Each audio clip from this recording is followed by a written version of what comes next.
नमस्कार सभी को। कैसे हैं आप सब? उम्मीद करते हैं आप सब बहुत अच्छे होंगे। तो कल की वीडियो में हमने पढ़ा था कि हमारे प्राथमिक और द्वितीयक आंकड़े कौन से होते हैं। मैं उम्मीद करता हूं आपको वो वीडियो समझ में आई होगी और आपने अच्छे से किया होगा। आज की वीडियो में हम ये सीखेंगे कि प्राथमिक और द्वितीयक आंकड़ों को इकट्ठा कैसे करते हैं, किन विधियों के माध्यम से, किस प्रकार से इनको इकट्ठा किया जाता है। प्राथमिक आंकड़ों का संकलन। देखो, संकलन का मतलब होता है कलेक्शन। यदि इंग्लिश में हम कहें तो कलेक्शन, और वैसे यदि आप समझना चाहें तो इसका आप अर्थ समझेंगे कि प्राथमिक आंकड़ों को कैसे इकट्ठा किया जाए। तो देखो, बेसिकली तो इसकी 3 विधियां हैं।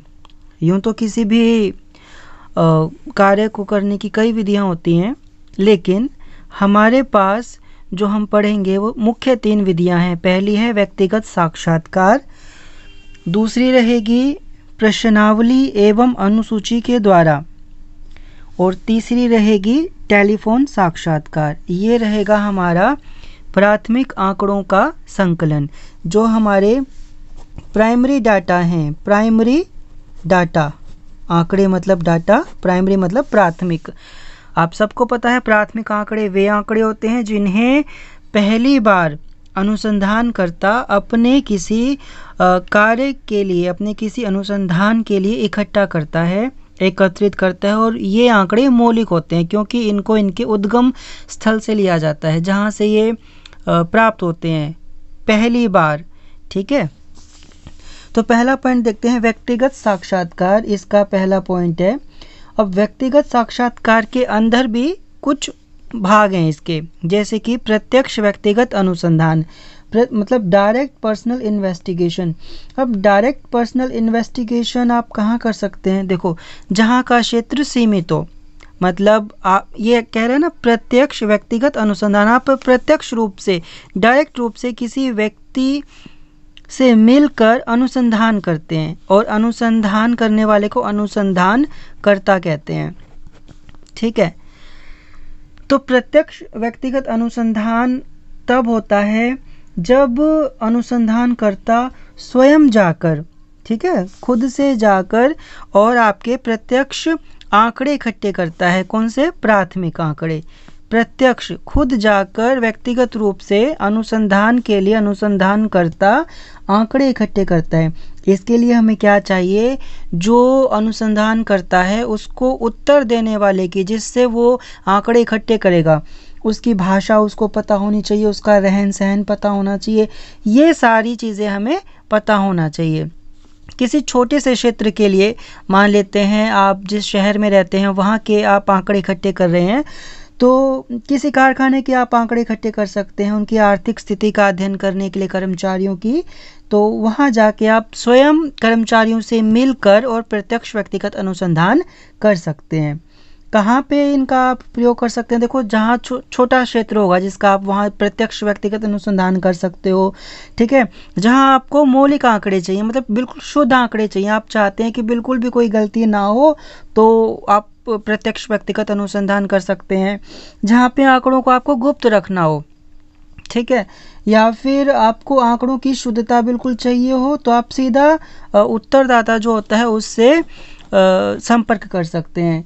ठीक है, और यही इसके गुण कहलाएंगे क्योंकि ये मौलिक होते हैं, शुद्ध होते हैं, विश्वसनीय होते हैं, आपने स्वयं जाकर इकट्ठे किए होते हैं। यही सारे इसके गुण कहलाएंगे। कहाँ आप इसका प्रयोग नहीं कर सकते? आप इसका प्रयोग वहाँ नहीं कर पाएंगे। मान लीजिए कोई बड़ा क्षेत्र है, तो बड़े क्षेत्र में व्यक्तिगत अनुसंधान करना बहुत मुश्किल हो जाता है। ठीक है, और अधिक खर्चीली विधि, क्योंकि ये है आप प्रत्यक्ष रूप से जा रहे हैं, व्यक्तियों से मिल रहे हैं, तो खर्चीली विधि है ये, है ना। तो सीमित क्षेत्र में आप इसका प्रयोग कर सकते हैं। ये इसका एक आप अवगुण मानिए कि आप इसका सीमित क्षेत्र में प्रयोग कर सकते हैं। दूसरा है हमारा अप्रत्यक्ष मौखिक अनुसंधान। अब अप्रत्यक्ष मौखिक अनुसंधान क्या होता है, जिसमें आप प्रत्यक्ष रूप से ना जाकर अप्रत्यक्ष रूप से मौखिक अनुसंधान कर लेते हैं।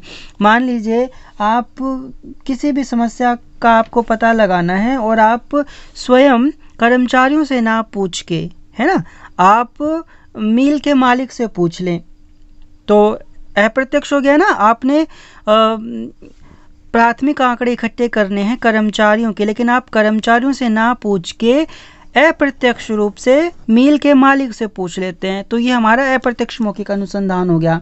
अब इसमें क्या हो सकता है, आप वहाँ पे इसका उपयोग कर सकते हो जहाँ पे अधिक बड़ा क्षेत्र हो, विस्तृत क्षेत्र हो, वहाँ आप इसका प्रयोग कर पाएंगे। या फिर आप उत्तर देने वाला जो है उससे प्रत्यक्ष रूप से संपर्क ना हो पाए, उस केस में कर सकते हैं। या फिर जो उत्तर देने वाला है वो किसी अज्ञानता के कारण उत्तर ना दे पाए, ये सारी चीज़ें भी आप इसमें शामिल कर सकते हैं। ठीक है।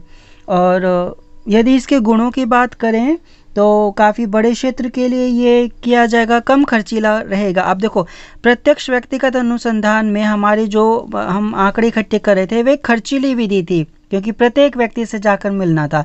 लेकिन ये हमारी अप्रत्यक्ष मौखिक अनुसंधान एक कम खर्चीली, देखो खर्चा तो इसमें भी आएगा लेकिन फिर भी कम खर्चीली है। ठीक है। ये सारे इसके कुछ गुण रहेंगे। सरल विधि हो जाती है जब आप अप्रत्यक्ष मौखिक अनुसंधान करते हो ना, क्योंकि आपको फिर किसी की भाषा वगैरह का इतना समझना ज़रूरी नहीं रहता।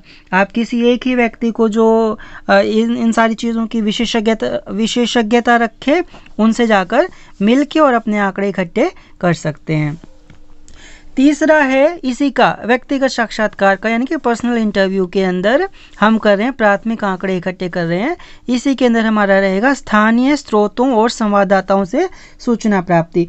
अब स्थानीय स्रोतों या संवाददाताओं से आप कैसे सूचना प्राप्त कर सकते हैं। आप देखो आपके आसपास, ठीक है, जितने भी आप हमें सोर्सेज मिलते हैं, कोई संवाददाता है, संवाददाता मतलब रिपोर्टर किसी प्रकार का, तो वहाँ से भी आपको ये सारी चीज़ें मिल सकती हैं। क्योंकि ये देखो, इससे तो कम खर्चीली विधि है, क्योंकि आपको ये डाटा बहुत इजीली मिल पा रहा है, तो ये कम खर्चीला डाटा है ना। इसका क्षेत्र भी व्यापक हो तभी ये काम करेगा। अच्छा, एक चीज़ इसमें अवगुण हो सकती है, मौलिकता में कमी हो सकती है, क्योंकि आप संवाददाताओं से सूचना इकट्ठी कर रहे हैं। संवाददाता यदि आपको सही तरीके से सूचना नहीं दे रहा तो मौलिकता में कमी आ सकती है, शुद्धता में भी कमी आ सकती है, और इकट्ठा करने में जो आपको सूचना इकट्ठी करनी है वो इकट्ठा करने में आपको देरी लग सकती है। ठीक है। इसके बाद है अपना प्रश्नावली एवं अनुसूची के द्वारा। देखो, प्रश्नावली का अर्थ होता है जब हम किसी विधि के द्वारा तो हम प्रश्नावली एवं अनुसूची के द्वारा अपने प्राथमिक आंकड़ों का संकलन भी कर सकते हैं।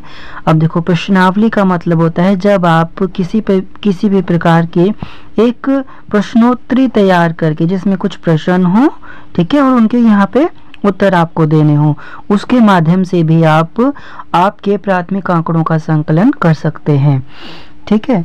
अब इसके अंदर पहला रहेगा हमारा डाक प्रश्नावली सर्वेक्षण। डाक प्रश्नावली का क्या यहाँ पर अर्थ है, जब आप डाक के माध्यम से, यानी कि मेल के माध्यम से, है ना, और क्वेश्चनियर को भेज देते हैं, तो आप इसको यूज़ करेंगे। इसके लिए क्या होना चाहिए, जो आपका अनुसंधान कर रहे हैं आप, उसके लिए आपका उत्तरदाता जो है वो शिक्षित होना चाहिए।